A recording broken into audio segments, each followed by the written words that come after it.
It's an epiphany I feel many mature adults thrive through when they begin to reflect on the experiences they've had. You realize how long you were thinking with a scarcity mindset, with a mindset of not having enough, and a raw, realistic viewpoint, instead of realizing that you are able to create your own reality, and anything you want to do, you can quite literally do it with proper planning and preparation. I've learned that each day is an active practice to decide what type of person you want to be.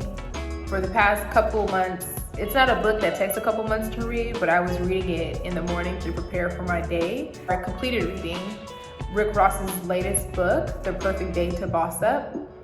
And there's a prompt in there that really inspired me. I don't think that I had read the prompt anywhere else or had seen it. Maybe someone has paraphrased it before and used it, but it was the first time that I read it and actually considered and thought about it. He asked the reader to envision the best version of themselves, what that looks like, and then literally to be that. I thought, damn, this is hella easy, but then I also thought about the average person may think it's super easy, but won't even act on it. And what I realized then too is that I'm not average and you're not average. So I'm challenging you right now to take a moment to close your eyes and envision the person you know you are, write it all down, and with discipline and daily participation, become that, period. Unwavering in your focus to be who you know exactly you are. So I've put into practice these instances in order to achieve more of what I know I can achieve. It's been definitely a long journey for me to come to the realization that I am in the driver's seat of my life and that I have total control over who I am, what I want to become, and what I will be and what I will be doing. Every day it's an active practice. The first kind of instance or thing that I've learned about myself in order to achieve more and be more of who I want to be, I began asserting and honoring my boundaries. I feel like when I was younger, because my boundaries were consistently overstepped, I feel like I wasn't able to enact any boundaries. If I don't want to offer my time to an event, a conversation, a person, now in the current space that I am in, I don't. I listen to the God in me, also known as my intuition, and that's just pretty much what it is, period, point blank. I think it can come off a bit difficult at first because you're thinking that it's mean, but asserting your boundaries, assessing what your boundaries are and things that are triggering for you or cause you some type of anxiety, or intuitively you just don't want to do these things, you can learn to say no, and using language that allows people to know that this is what you will allow yourself to do and this is what you won't allow yourself to do. And then it's up to other people to decide if they want to align with someone like you. 2, I began believing that what I want can be received. I don't cheat myself of the work that is necessary to gain access to the resources I want and desire. One thing that I've observed is people will feel like they deserve certain things, but they're also not showing up for themselves and activating themselves in order to get what they want and really desire to have. You can plan for it, you can create your vision board or whatever it is that you like to do, but at the end of the day, you have to put in the work to do it. That way you know deep down that your planning and preparation and actions can be leveraged to get the resources that you want. For me personally, being in art university, I didn't know how my tuition was going to be paid for. I knew that I was going to get into the school. I knew that by taking the proper courses, competing at the highest level, that I was going to get in. So the next step was, how is this going to be paid for? I don't feel like I ever really stressed about it. I just knew that this was a part of my journey because I was preparing for it. So I asked my counselors, I asked the financial aid office, I found out who I needed to speak to in order to ensure what resources were available to me to be able to make my financial package cover the full amount of tuition so that I may thrive as a student. The last thing you want to think about as a student is like where you're going to get money from to pay for school. So not having to think about that allows me to focus more so on the work. My school slogan is "You belong here," so I never allowed a no to set me off track. A no for me is just a waiting time before an absolute yes. Something else that I learned about myself and just in general is something that I feel like has been beneficial for me to be able to achieve more and be more of who I am is extending grace to myself when I need breaks and a moment for self-care. Sometimes multiple moments. During these moments, I still like to think I'm activated, so I may still be reading or writing, watching like YouTube videos that interest me or even films and talking about them. So in some way, shape or form, I personally feel like in my livelihood, I'm activated in the things that I want to do, even when I'm taking moments of rest. I do think, however, it's important to turn it all off. So sometimes going for a walk without your phone, meditating, taking a yoga class outside of your home, and doing things that really center you so you can focus perhaps maybe just on your breathing and repelling any type of intrusive thoughts. Something else that's really helped me is I aggressively assessed my circle of people I was associating with and decided who could and could not have access to me anymore.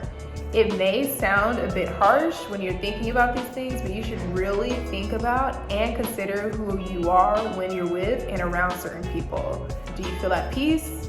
Are you always spending money? Is there always an internal tension? Does your anxiety flare up? Is your energy being reciprocated? Are you being judged or are you judging? This is not to say that your relationships and associations with others only have to be transactional, but you should feel like your micro circle is elevating in anything that they choose. The people around you should literally be elevating. So something that I found was incredibly helpful, but also can be lonely during that period when you're reassessing everything, is sometimes you have to disassociate with certain people or certain things that no longer align with who you are becoming. Maybe in a different chapter of your life it worked, but in this new chapter it just doesn't.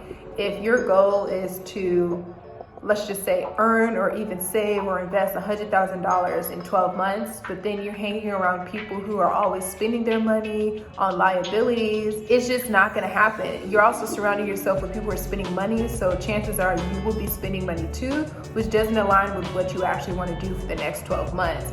So it's really just assessing what you wanna do and surrounding yourself with people who are doing what they want to do in a trajectory that's upward, not idle, not complacency, but upward. And also, I always want to be around people who are willing to try something new, open to new perspectives and ideas, championing for one another. No passive aggressiveness. Sometimes your body is literally telling you or having a reaction to people that you're around, and you're trying to figure out, why do I feel this way?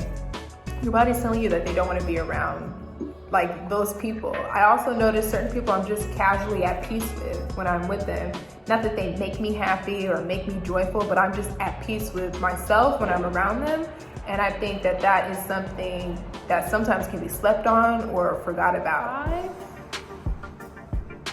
because I've done 4. So 5 is taking control of your mind. Once you realize that you and only you are in charge of yourself, it's like a light bulb goes off. At least it was like that for me. It was like a quick like, damn, it's really me. It's also a reckoning with accountability. You realize your entire life, you felt like you had no control. You actually have the most control of yourself, but you had yet activated your power. Your mind is a muscle, and it literally has to be exercised every single day. When you have intrusive thoughts, quickly snipe them and remind yourself who you are. These are when affirmations come into play. Reflecting just like, I used to think that I didn't have any power. So I was releasing and relinquishing my power to the people around me that never put me in better positions. But you're young and you don't know any better. And if no one taught you, then you literally just don't know. So now as an adult, I realize that I have the power to say no. I have the power to say yes. I have the power to consider. And these are things that have just helped me. I'm still working on these things. I'm not saying that it's quote unquote ideal, but I am always actively doing my best to ensure that my experience in my life is exactly what I want. A mantra or an affirmation that I have for myself that I always return back to is I trust myself. I've read and I've heard others, but something that always sticks with me, for me personally, is I trust myself. No matter what situation, if I'm hesitant or feeling doubtful, I tell myself I trust myself. And that's what I do with anything, from personal to professional. I trust myself. I believe in myself. I know that I can do this. Sometimes you gotta hype yourself up, you gotta pop your collar, you gotta spit your shit, and you gotta do what you need to do to ensure that you trust yourself and whatever it is that you want done gets done. Overall, I decided to be a student of life. I toggle back and forth between leader and student, understanding that even when I lead, I'm still a student. My best is for myself. I'm competing with all my previous selves, and in understanding that, I've been able to grant myself access and achieve far more than I have before. What you want, you can have and will have. Make a list and begin planning. The best time to begin anything is now. So after this video, whatever it is that you want to do, who you envision yourself to be, do that to be able to achieve more, to be able to do what you want to do, to become the best version and absolute best version of yourself. It's really all one big experiment, and if you treat it similar to like a video game, like what if I did this, you can never really fail when you're trying. So I would just decide to start now, and I would encourage you to start now.